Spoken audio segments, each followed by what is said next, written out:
Okay, so for our lab session today, we're going to do the first sections to get you ready for your problem set 4.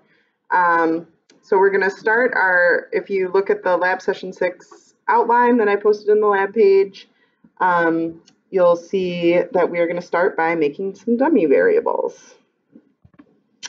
So we're going to go into our problem set 4 document. Go to our variable view and see what we have here. So we have birth rate, mother's race, mother's education, and that is years of education, so it is a scale variable there.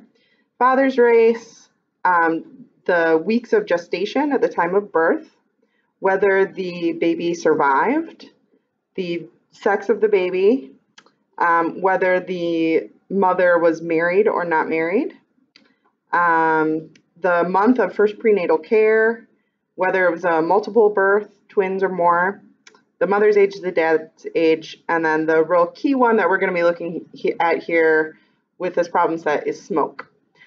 So maternal smoking, if you click on the little three dot box next to that under the values, you can see we have 3 categories of maternal smoking. We have never, 1 to 5 cigarettes per day, and more than 5 cigarettes per day. So we have 3 categories of mother smoking. And the other thing that it outlines in the problem set, did you guys get a chance to read or look at the problem set at all yet? Okay, so basically the question that it's asking is looking at the relationship between smoking and low birth weight. And so we're going to make 2 dummy variables.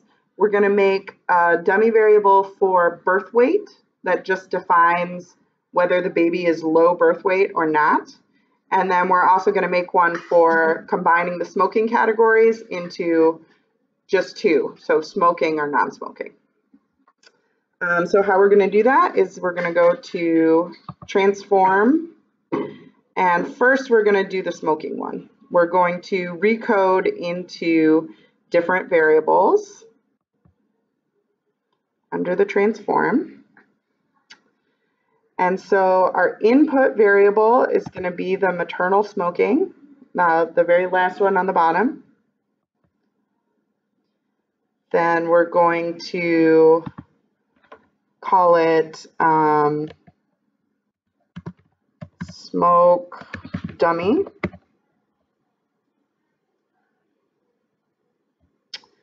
And we're going to go to our old and new values. If the old value was 0, the new value is going to continue to be 0. I'm going to add that rule. And if the old value is, oh wait, I'm sorry. There actually is no 0. 1 is for never. So it's going to be 1 is going to become 0.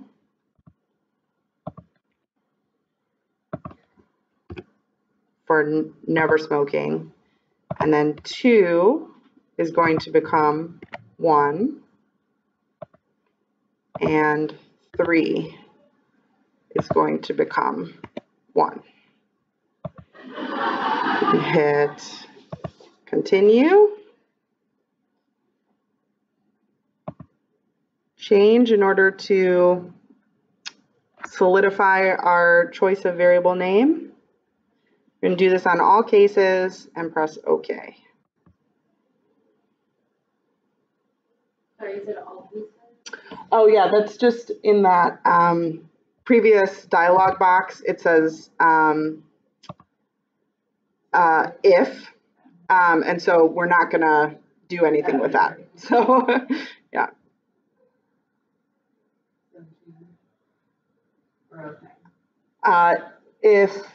If OK is highlighted on yours, hit OK. Okay, now we're going to check our work by running a crosstab.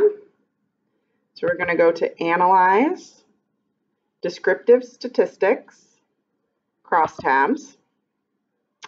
And we are going to check our smoke dummy as the columns and maternal smoke as the rows. We don't need to run any statistics on this because we're just going to look at the values and press OK.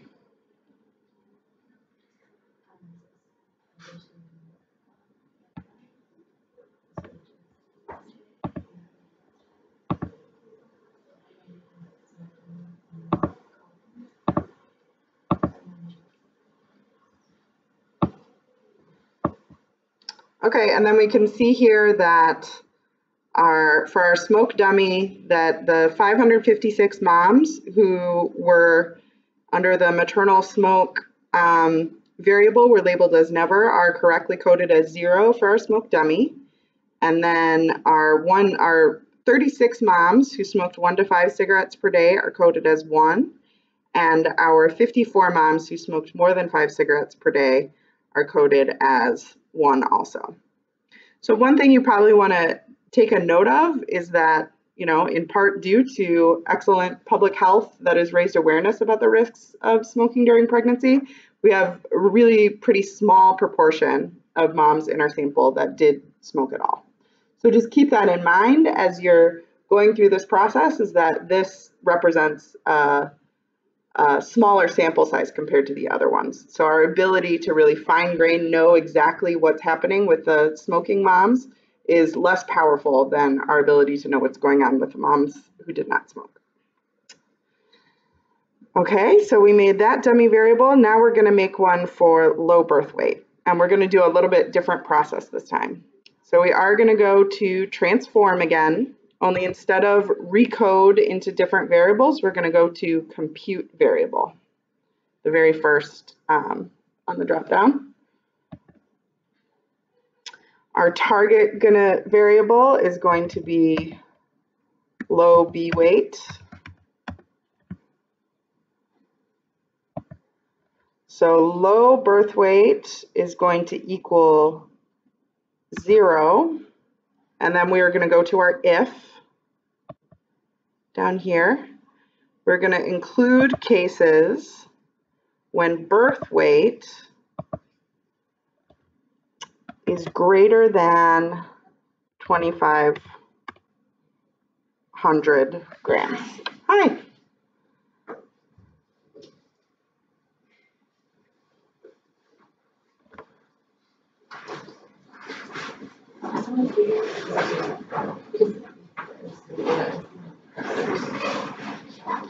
Okay, so to catch you guys up, we are doing, we're using the problem set 4 data. So go into Canvas to problem set 4. Yeah, they're in the next room over.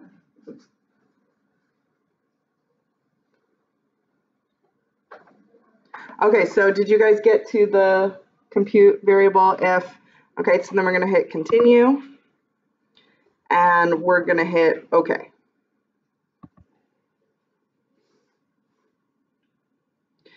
Now we're going to go back to transform compute variable. We're going to keep the same target variable name. And we're going to change our numeric expression to be 1 if birth weight is less than or equal to 2,500 grams.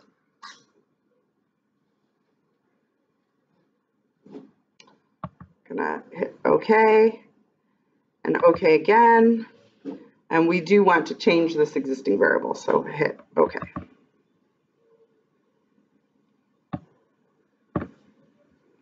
Now, unfortunately, there's not a nice convenient way for us to check the values of our variable.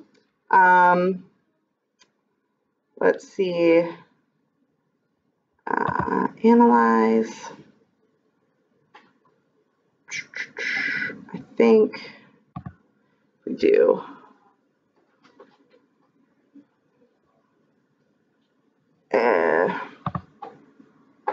Not quite sure if this is going to work, but we'll see.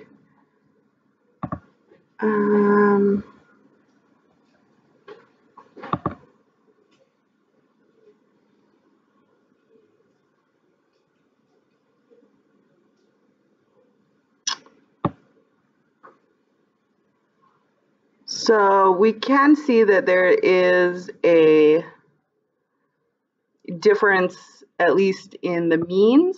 Oh, there's the minimum and maximum. Okay, so I'll show you how I did that. I went to Analyze, Descriptive Statistics, Explore, and for my dependent list, I put our birth weight variable, and for the factor list, I put our low birth weight dummy variable that we just created. And then I hit OK. Do it again. So then what we can look at in this table is our minimum and maximum.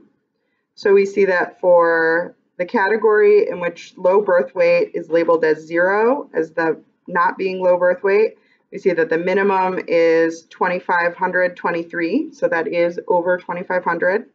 The maximum is almost 5,000, that's a big baby. And then for 1, we see that our minimum was 369, which actually, when I was first looking at the data, I thought, can that be right? That's like barely, you know, a baby. But then I checked it, and it was a very premature baby that did not survive. So it is an extreme value. It is an outlier in our data, but that is still a valid value, that baby was born very early at low weight. And our maximum is 2,500. So we see that we did create the variable to properly split up our groups. I don't really know what those stem and leaf plots are about, but I think that they do indicate that for the regular birth weight groups, that's a pretty normal distribution of the frequencies. And we see that it's not really normally distributed for a low weight group because most of the values are just below the 2,500. So they're not extremely low birth weights, they're just, but this is the cutoff that was predetermined by, you know, scientists that under 2,500 is what makes a low birth weight baby. So that's the cutoff that we're using. Yeah. So I know that we're using 2 different windows, but does it matter if we go to analyze in this window, if we go to analyze in the other window? It's gonna put the output in the output window regardless. Okay. Yep. Okay, so we made our dummy variables. That was step 1 on our agenda for today. And next we're going to run some means tests. So first we're going to start with doing our familiar t-test. We are going to compare birth weight, the mean birth weight by smoking or not. So our new smoking dummy that we just created. So we're going to go to Analyze, Compare Means, Independent Samples t-test. Our test variable is birth weight, and our grouping variable is going to be our smoke dummy. We have to define groups as 0 and 1. Continue. Okay. One thing that I should note, especially since this is stuff that you'll be doing for your homework, and that you might want to run again with your other lab partners, or I mean your group members and whatever. So when I did that, and I put in what we're testing, you can use this function to hit paste, and that will open a new kind of window that is a syntax window. And then if you highlight your syntax, so then you can save this and you can open it again. And if you want to just run all the tests that you had done again, instead of having to go to the drop-down menu each time, you can just go to your syntax, highlight it, and hit run selection, this green arrow here, and it'll do the tests again, so you can get them all done, you know, quickly because you already did the work of the drop-down selection and you know what you're doing. So that is a helpful shortcut. Okay, so we can look at the difference here. So our mean birth weight for looking at the top chart, our mean birth weight for non-smoking mothers was 3,360, and our mean birth weight for the smoking moms was 2,950. And we can see that this does represent a significant difference between the two.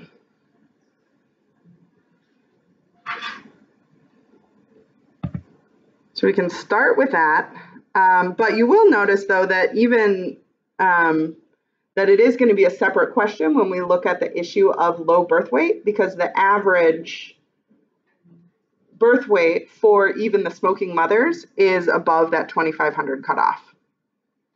So it's going to be a different question when we start examining the difference between the low birth weight and non-low birth weight babies. So that's the first one.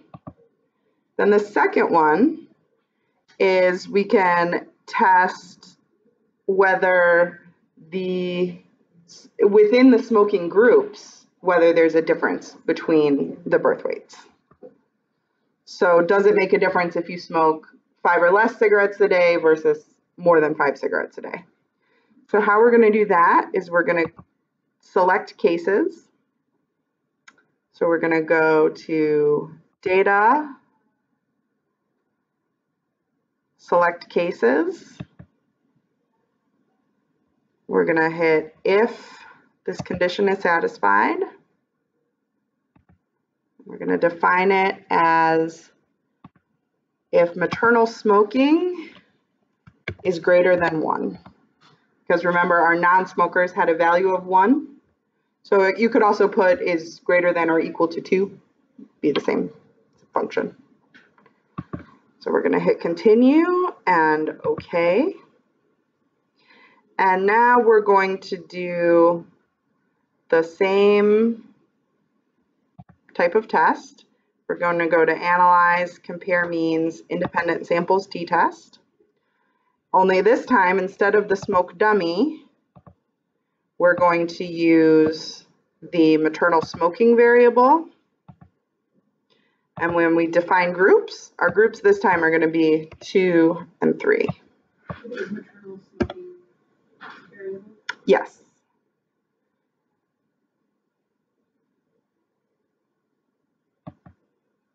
It's just called smoke. What is it? Oh.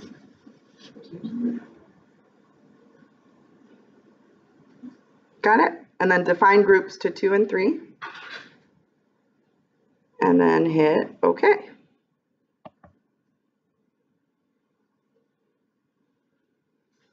Now here we can see that there is a very small mean difference of only about 50 grams between the lighter and the heavier smokers, and that is not a significant difference.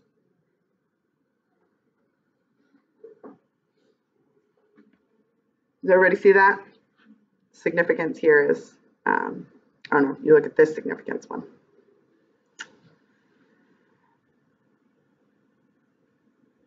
Okay, so there's a way that we can combine both of these comparisons into one test, which is the ANOVA test. So we're gonna first go back and select all of our cases. So go to data. Yeah. How many groups are there? There's 3. Okay, there's 3. So there's, we did the first 2 and then the second 2, and now you're going to show us. Yeah, doing all 3. So if we go to data and then where do we go? Select cases. Sort cases or select cases? Select. And then we're going to do all cases again. And press OK. Okay, now we're going to go to Analyze, Compare Means, and go down to this one, last one on the table of one-way ANOVA. And again, our dependent list is going to be birth weight. And our factor is going to be this smoke, maternal smoke during pregnancy. Now for contrasts, nope, that's not it, sorry.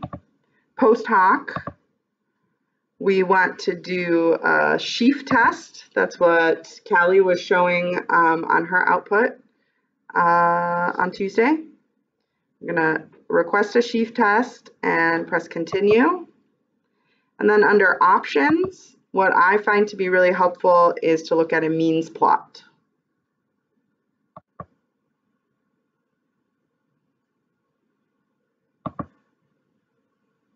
Okay, everybody ready? Let's see what it does. Okay.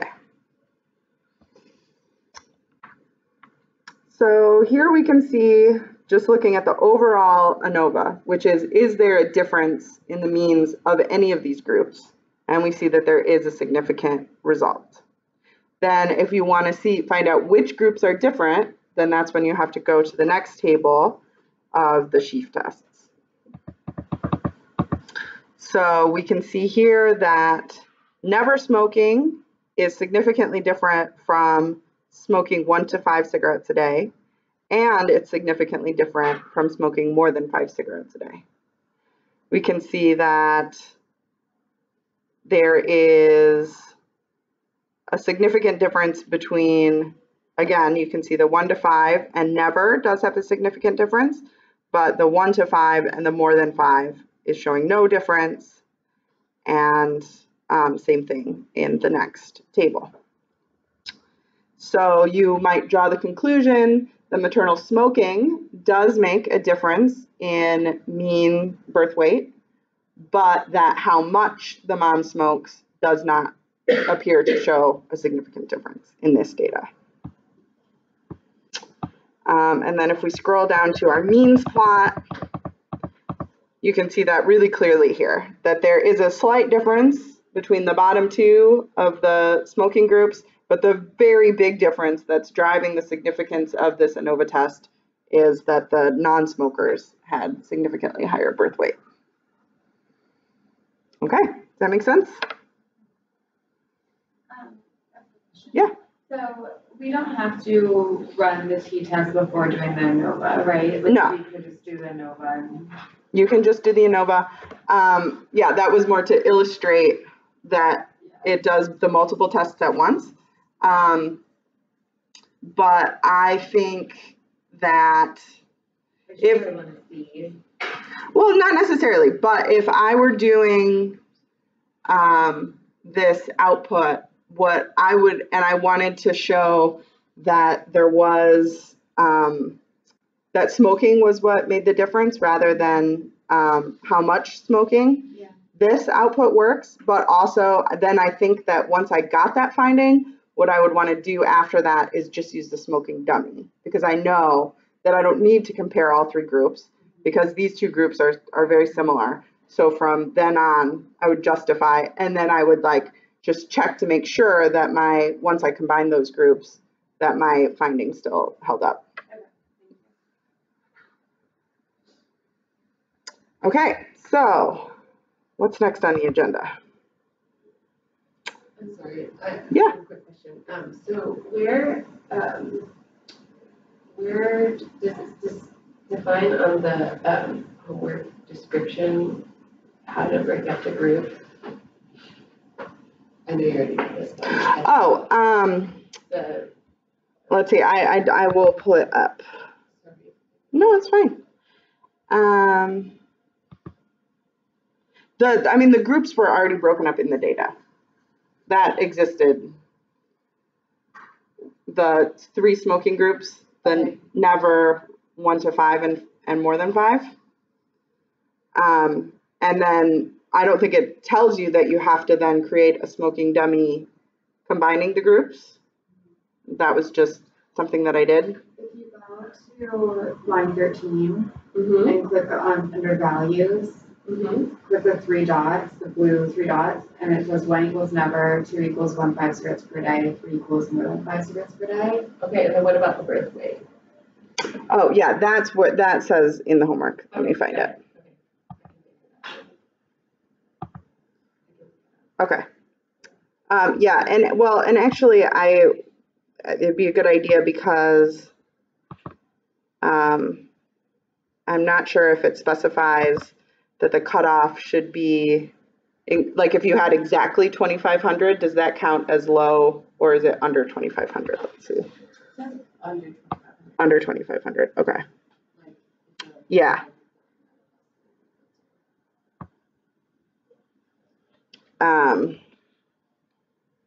Yeah, so we can redo the coding that variable just to make, I think that there might be one case that's exactly 2,500. So we'll redo it right now.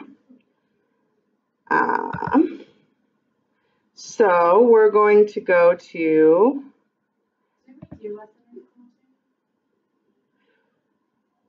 we did greater than and we did less than.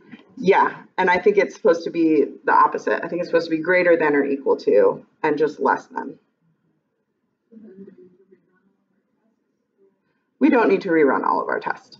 I think it's only one case that makes the difference, and the test that compared on the smoking, so it doesn't matter for the ANOVA test because that doesn't involve that dummy variable that we created.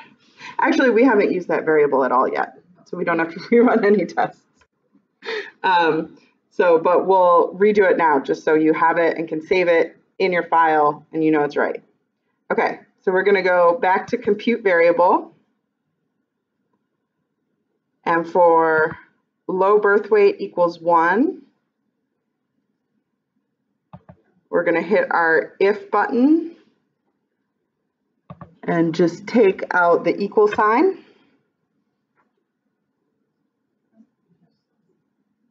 So it's if B weight is less than 2,500 and hit continue.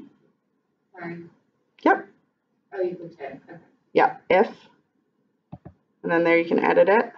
So this is just less than 2,500. Yes. And then okay. We do want to change the existing variable. Wait. T just came off. Oh my.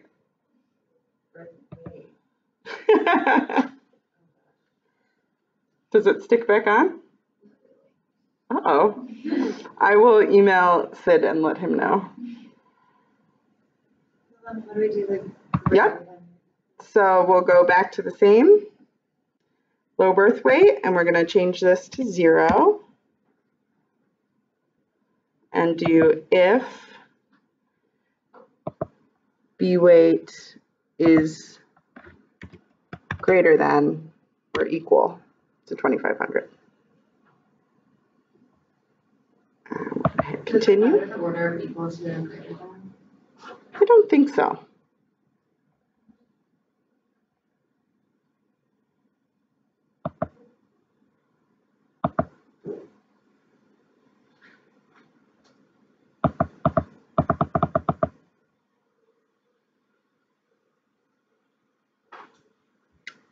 Okay, so now that's fixed. Good catch. Thank you.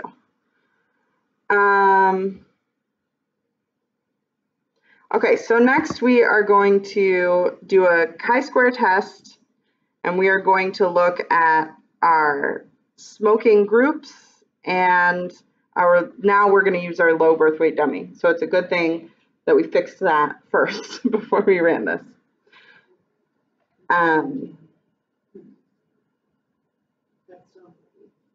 All of what we've done is yeah. correct. So now we're comparing the rate. Because we hadn't actually we created them as a process in the beginning, but we didn't use it yet. Okay. We just created it. But now we're going to use it. So it's a good thing we fixed it. Okay. So we're going to go to Analyze, Descriptive Statistics, Crosstabs. We didn't have to recode it into a different variable. We just did the compute variable and now it's done. Yes. For the For the birth weight. Yeah, for the birth weight. We did recode into a different variable for the smoking. But you can also use compute variable for the smoking as well.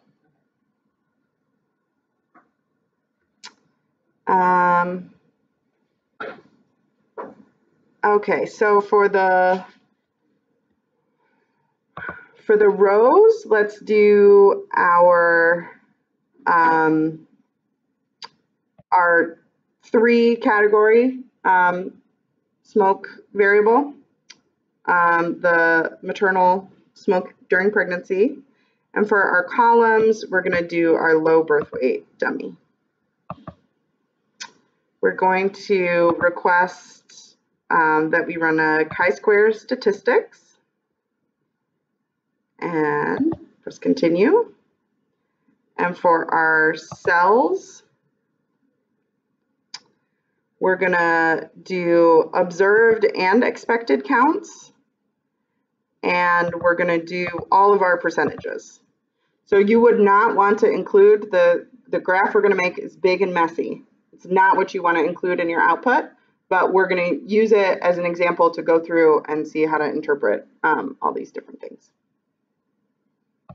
Okay, continue and okay. All right, so the first thing we can look at is scroll down and see our chi-square test, and we see that the maternal smoking level and low birth weight, yes or no, are related variables. They're not independent, is what a significant chi-square test, the language that you want to use. These variables are not independent. And we can look at this, we can see this by looking at, for the never smoking category, there were 35 cases, oops, don't want to do that, 35 cases of low birth weight babies among the 556 non-smoking moms.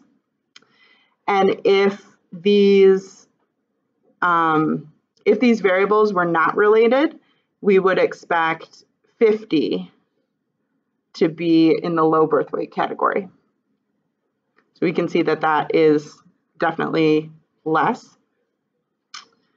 In the 1 to 5 cigarettes per day, we have, which is only 36 of our moms, about 10 of them have a low birth weight baby. And we would only expect it to be 3 if the variables were not related. And in the more than 5 cigarettes per day, we have 13 that were low birth weight, and we would only expect to have 5 in the low birth weight category if the variables were not related. So that's how you can look at and see the look at the expected counts, and then including all of these percentages is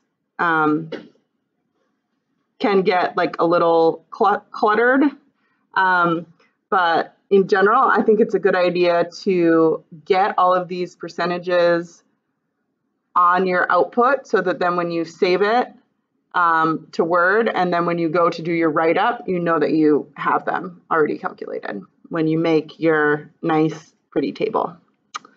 So, for example, in the percent of total, so of all babies, 80% were never smoking and normal weight. And of all babies, we have only 9% of all babies, regardless of smoking, were low birth weight. But you can see that among the heaviest smokers, while the overall rate is 9% low birth weight, among the heaviest smokers, 24% were low birth weight. And the lighter smokers was 28% of the babies were low birth weight.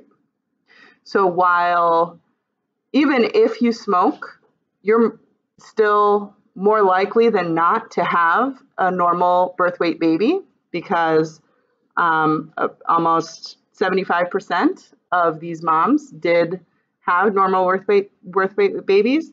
But your chances of having a low birth weight baby if you smoke is about 1 in 4, and your chances of having a low birth weight baby if you don't smoke is only, let's see, less than 10%. It's only 6.3% of non-smoking mothers had low birth weight babies. So, big difference. You definitely shouldn't smoke when you're pregnant. I think we already knew this, but in case you wanted the data to back it up. Okay, so that's a chi-square test. One thing that that you might want to do, we'll do another crosstab and just look at a more simplified table, would just be a 2x2, having just your smoking and not and low birth weight and not table. So we're gonna go to Analyze, Descriptive Statistics, Crosstabs, and instead of the 3 categories of maternal smoking, we're gonna change that out for our smoke dummy and run it again. And there we can see that the variables are still related, of course. And there we can get the cleaner estimate of if you smoke, then you have a 1 in 4, a 25% chance. Because between those 2 categories, they were a little bit different because they were small categories. You know, that's perhaps just due to chance. But here we can see the effect of smoking by itself rather than relying on having to combine those smoking groups. Okay, any questions on that?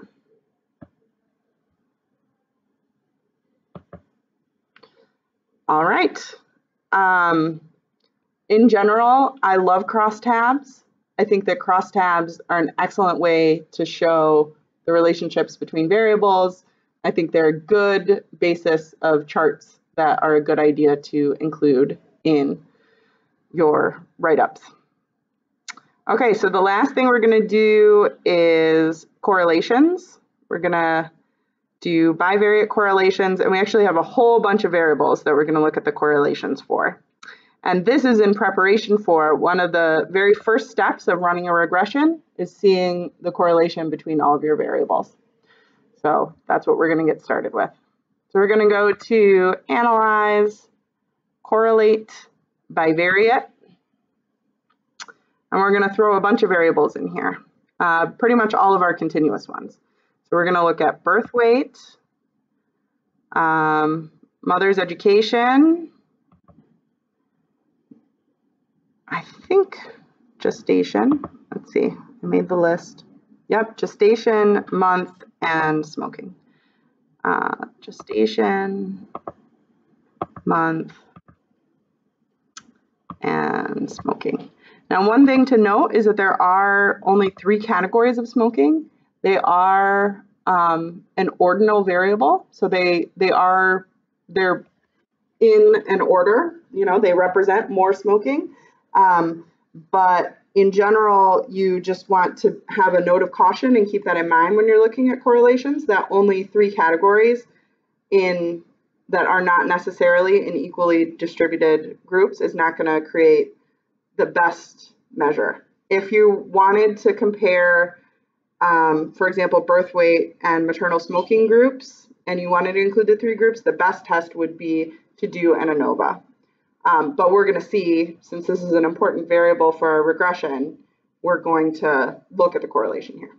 So you're going to use the 3 variables instead of, or the 3 whatever, instead of the dummy? For the correlations, yes, because a correlation with a dummy variable is not really meaningful. But when we do the regression next week, we're going to use the dummy instead. We're just going to see how they're related here. With the note of caution that that's not necessarily the best test of relationship. Okay, so, oh wait, we want to make sure that we have our options specified. I'm going to bivariate. We're going to, no, actually it's got all of the options specified. You don't have to run it again. I'm just showing that you want to have the Pearson correlation coefficients, you want a two-tailed test of significance, and you want to flag the significant correlations. It automatically did that for you. So, so looking across the top rows, we can see our most important variable here, our birth weight, is significantly positively correlated with mother's education. It has a stronger positive correlation, or I mean more, yeah, you could say stronger correlation with gestation. And as we had talked about in class before, that's the one that would make the most sense because the baby has more time to grow before it's born. So that is going to be a strong positive correlation. And a negative correlation with the month of first prenatal care visit. So, so what that means is that it's not a very strong correlation, but what that means is that the later the mom waited into her pregnancy before her first prenatal care visit, the lower the birth weight of her baby. Does that make sense? And maternal smoke during pregnancy is a negative correlation. So as the smoking category increases, the birth weight decreases. So then what the rest of this table gives you, so because birth weight is going to be our outcome variable in our regression, that's the main one that we're interested in. This first line is going to be the sort of most important one that you're going to want to pay attention to. But the other thing that we need to know is the relationship between our independent variables. And actually nearly all of these are significant. The only one that is not significant is the relationship between weeks and first prenatal care visit. Those are not related, but the rest of them are. So we see, if we look at the bottom line, these are also all related to smoking. So we know the birth weight is, education is, gestation, when your baby's born. The smokers had babies that were born a little bit earlier, and they had a later prenatal care visits. So what is going to make it a really interesting regression is that we have these multiple variables that are interrelated with each other. So what a regression will do is help us figure out which of these variables is responsible for the most influence on birth weight. Yeah. This is really helpful. Good. I'm glad. Well, and that was the last thing, was the correlation.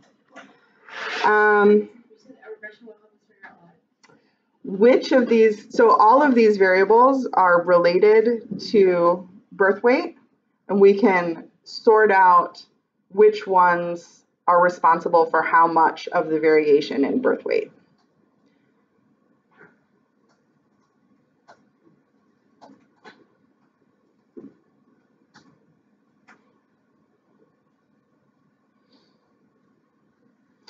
Because as we saw, my hypothesis before we run the regression is that the gestation is going to be the strongest predictor of birth weight. So there's smoking is associated, as we can see, with gestation. So if you smoke, you are more likely to have a premature, or I'm sure premature has like a specific meaning, but an earlier birth. But there are, but that's only a weak correlation there. So there are other factors, for example, education, that is also related to gestation. So like how much variance does each one of these factors take up in predicting the birth weight of your baby? Is what we're going to figure out. So we know that each of these things by themselves are related, and the regression will help us sort out which ones are what proportion each contributes to the outcome. Okay, any other questions? Did anybody have questions on their media assignment? This was the first media assignment where there were a few people that I had to dock some half points on. So I just wanted to make sure nobody had issues or complaints about that. Okay. It was also the first one where it wasn't sort of factual question, and the other ones it was like you look at what's in the video and then you write it down. But this one asks you more to conceptualize about when would a z-score be close to a t-score, and some people put in their answer something about related to why we use a t-score, which is because of the known, when we have a known variance. But the key factor there is that it's about your sample size, and when your sample size gets larger, that's when we have a better estimate of the variance. And then the other thing that I put in a note on a lot of people's, that this wasn't docked for, but that z-test is actually nothing that we ever use in real life to run. I mean, there's no z-test in SPSS that you can run because it is based on having a known population standard deviation, and we don't ever know that, often because the populations that we're talking about are theoretical. So actually a known standard deviation doesn't even exist for a theoretical population. So really the z-test is something that we do in classrooms to teach and understand and explain the concepts of standard deviation and distribution and those things, but what we actually test is always going to be a t-test. Yeah, it was confusing because the media assignment the week before, I forget what it was explained, but she was using t-tests. Yeah. Like interchange, like in class we had used the z-score and she was talking about t-score, and but now I know why she was doing. Okay. Yeah. Yeah.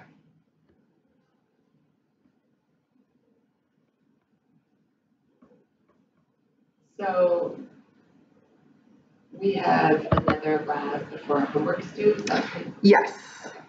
Yes. And so next week we'll spend the whole time running the regression. We'll try it a couple different ways, including and excluding different variables. We'll interpret each of the different components that come on a regression output, and how to write regression equations, all the basics that you need for a write-up on regression.